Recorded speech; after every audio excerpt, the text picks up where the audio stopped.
Oh, what's up, guys? It's Will with DFS Army back with another video. Gonna be going over the PrizePicks Sunday, September 24th, week 3 of NFL. So I got 5 plays for this video, and I do like all 5 of these plays quite a bit.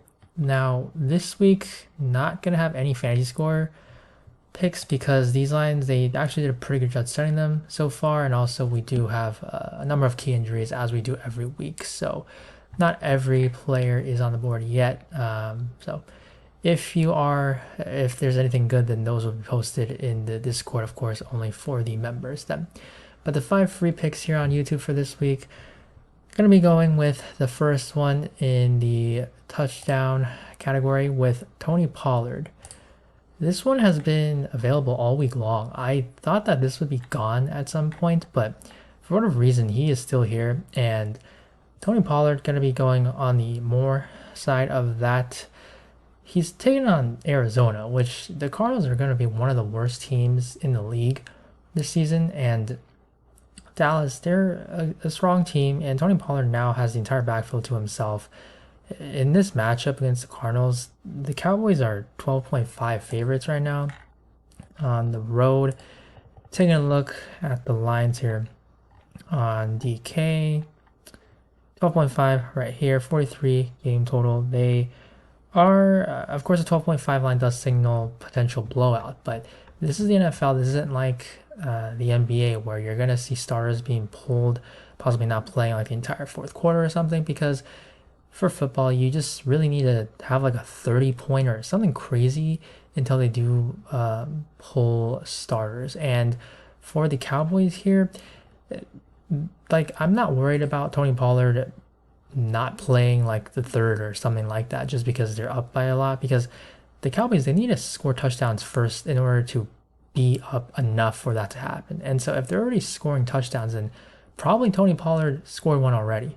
So that's not something that I really look at in terms of NFL factoring in blowouts, because a lot has to happen before that actually does take place. So I really like this one. Now looking at the odds for DraftKings, so again, touchdown odds, they're not the greatest, I would say, on DK, just because all these books, they have a really wide range. If you do look at all the odds, like DK, it's a minus 175, and when you do see odds like that, typically on a site like PrizePicks, you're trying to play everything that is that great.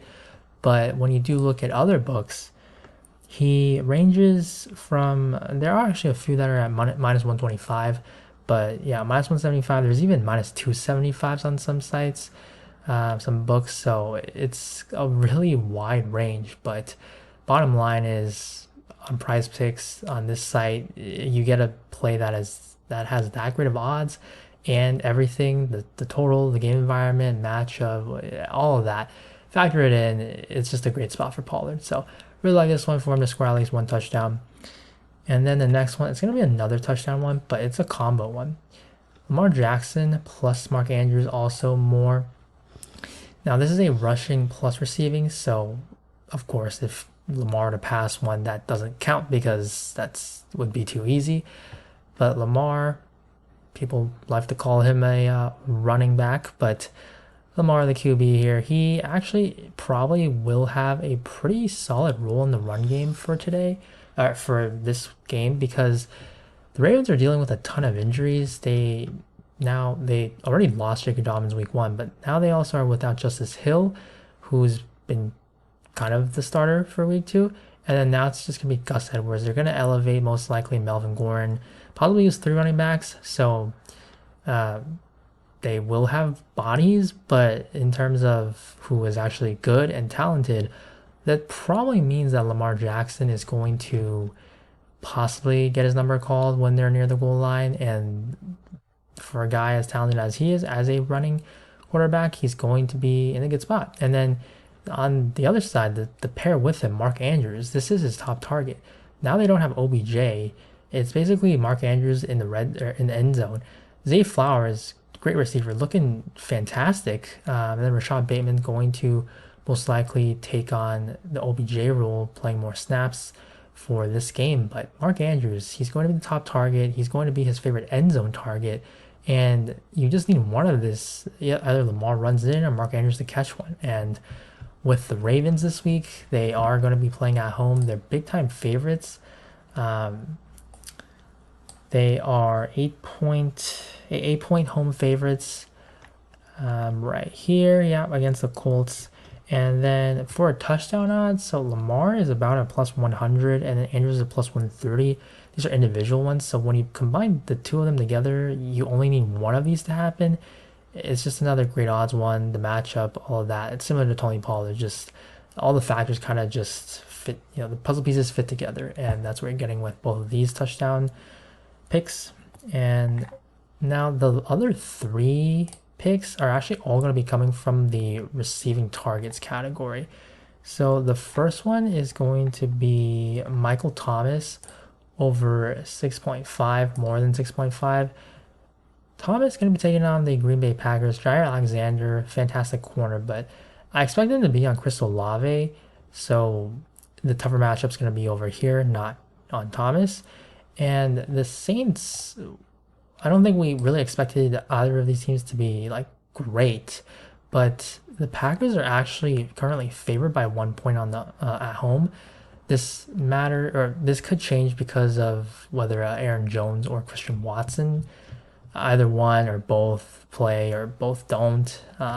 Just news that we're gonna have to monitor. Typical Saturday, maybe we get the news in the afternoon or at minimum something at night. And if Aaron Jones and Christian Watson both play, this could move even more in favor of the Packers.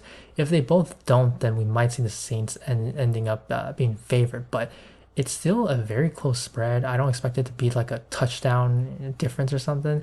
And when you do have a close spread, that just means that it's not going to be like a crazy run-heavy game script for either of these teams. So in that event, then the Saints should have to throw. Michael Thomas, people love to call him the slant boy, meaning that he's going to run a lot of short routes, slants, low A dot. So receptions, targets, he's not going to be used much of a deep threat. That's going to be like Chris Olave. But Thomas, his reception line currently is pretty much at 5. It's 4.5, but heavily juiced on the over. And so if you're going to be giving Michael Thomas 5 catches, then if he's not going to go over 6.5, he's going to have to do, 5 of 5, 5 of 5 on 6 targets or something. Of course, he can go under that 5 reception line, but he probably is going to be targeted more than 6.5 in order to hit that 5 reception line. And then the matchups make sense as well. Hopefully the game script does force the Saints to at least throw, maybe not every possession at the end of the 4th, but just to make them throw enough that Thomas does hit at least 7 targets here. Now the 4th play, Robert Woods, more than 5.5.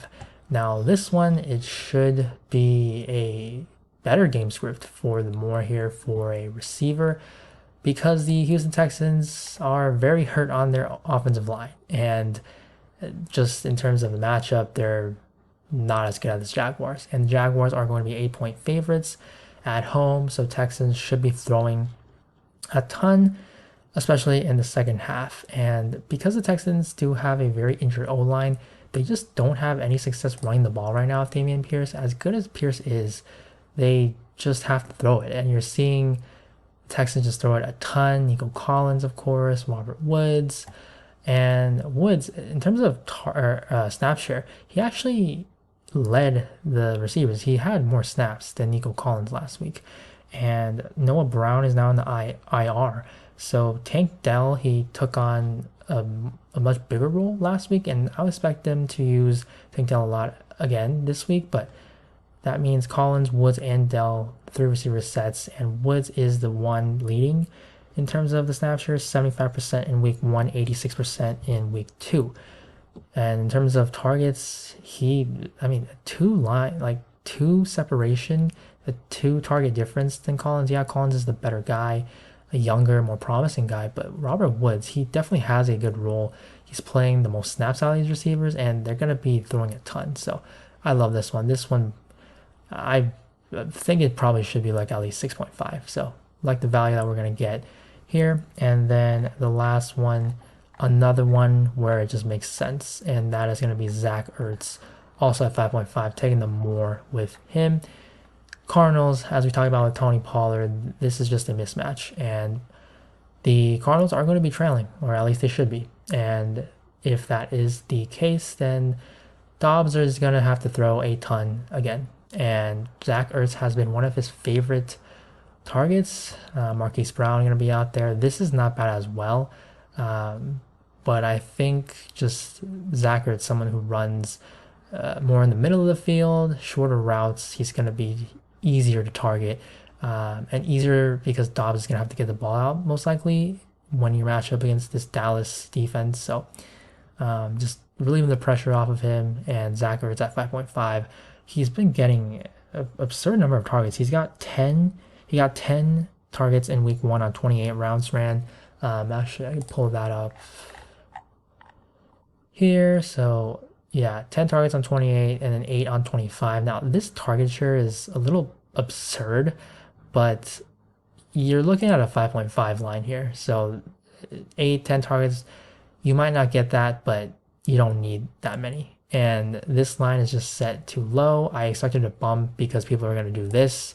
And they're going to see, oh, green, and then they're going to take over. So this is probably going to be bumped up to 6.5, maybe in the morning or something. But definitely, I like this one quite a bit. I think in terms of the 3 targets, I do like Ertz the best. Woods second, Thomas would be third, just because of the spread.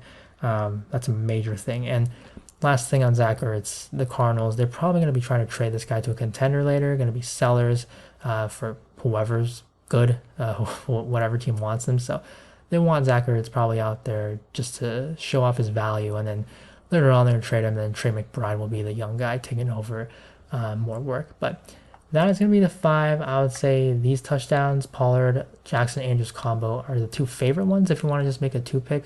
And Ertz third, Woods fourth, Thomas fifth. But I really do like this board. I think these are some pretty strong plays actually, even though there's no fantasy scores that I like. But yeah, really like these touchdown and target plays for NFL Week 3. So thank you guys for watching. If you enjoyed the video, please leave a like before you go. Subscribe to the channel so you don't miss these plays before they do bump or get completely removed off the board.